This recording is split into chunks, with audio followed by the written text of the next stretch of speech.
Welcome to Johnny Likes, the show where I talk about movies that I like. Today I'm talking about a thriller from the early 80s that turned 40 this year.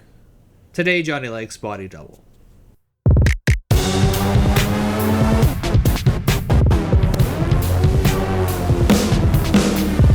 You tell him, Johnny! You tell the world! Jake is a young actor who has a string of bad luck. He gets fired from his latest movie, which is a low-budget vampire film, but hey, it's work, right?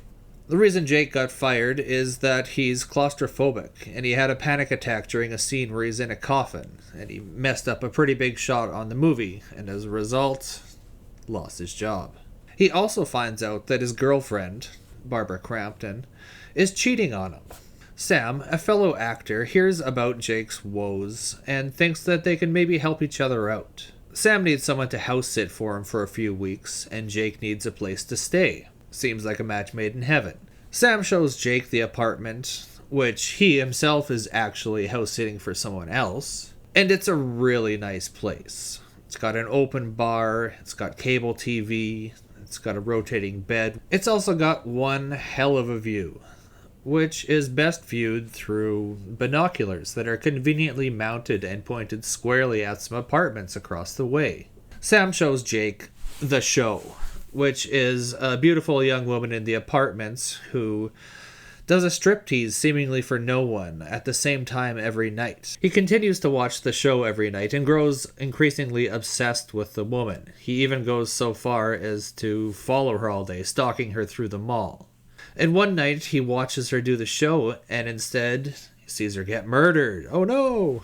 Next thing we know, Jake makes the perfectly logical decision to impersonate an adult film producer. He's doing this in order to get the lowdown from Melanie Griffith, who plays a porn star, who he thinks is somehow involved, and that there's some sort of nefarious plot going on.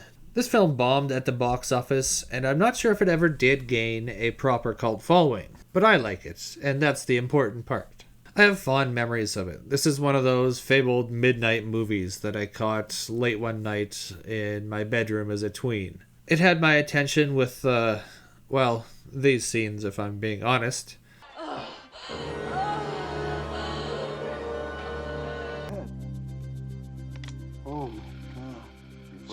But I also did like the mystery and the intriguing tone that it had. I've come back to the movie many times over the years, but I've rarely actually finished it. I think I've watched it all the way through maybe 2 or 3 times. It's probably because I watch it late at night and just fall asleep. But I've always found that the first act, where Jake is watching the voyeur show, doing the stalking thing in the mall, that really works for me. But the second act, where Jake is figuring out the mystery and parading as a porn producer, feels almost like a completely different movie from the first or third act. The third act, where it all comes together, did feel like a return to form, sort of. It was closer to the tone of the first act than the second act, anyway. But it wasn't nearly as captivating, and once the mystery is explained, it seems kind of obvious if it wasn't before. So this film was directed by Brian De Palma, and it's easily the most Brian De Palma film out there. It's like he took the criticisms that people had about some of his previous work and just doubled down. Just a Hitchcock ripoff makes the most Hitchcockian movie of his entire career. Too violent and sexual. Include murders with an auger and an extended voyeur sequence and behind-the-scenes stuff at a porno shoot. He's just an American version of Giallo. Throw in a full-length music video for Frankie Goes to Hollywood's Relax, complete with band members, surreal imagery, and swooning, dreamlike camera movements, and lots of gel lights. I love the tone, I love the cinematography, I love how intentionally sleazy it is, I even love the story. I didn't care for the acting, mainly Craig Wasson, honestly, though. I've always thought of him as a bland version of Bill Maher and Judge Reinhold. And I had the same problem with him in Nightmare on Elm Street 4, I want to say. He's just so bland and forgettable for me. But then again, that is kind of what the role calls for. It's supposed to be kind of a nondescript everyman. Not too dumb, not too smart, not too handsome, not too ugly. And he did carry the film, but I just didn't really care for him. Everyone else worked for me. I just don't really like Craig Wasson as an actor. Sorry, Craig Wasson, if you're watching. And if the film would have been black and white and toned down a bit, I could easily picture it being from decades previous. And I think that was the point. It was supposed to evoke films from a bygone era, but with modern sensibilities, and I think the acting kind of reflects that choice.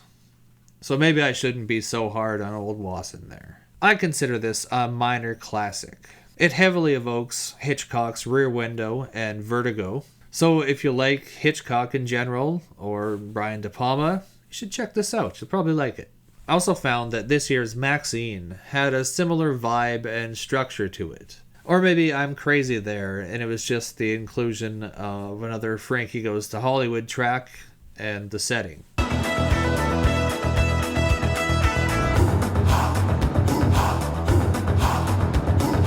Nevertheless, they are connected in my brain, if only with the most tentative strands. Overall, this is kind of a wild Hollywood film. I'm going to recommend this, and I'm going to rate it 3.75 out of 5. Those are my thoughts on Body Double. You can leave yours in the comments. Like and subscribe. Actually, comment. Comment helps more than a like, just so you know. But yeah, that's me for the day. Thanks for watching me talk about movies for a little bit, and you can tune in next time to see what else Johnny likes.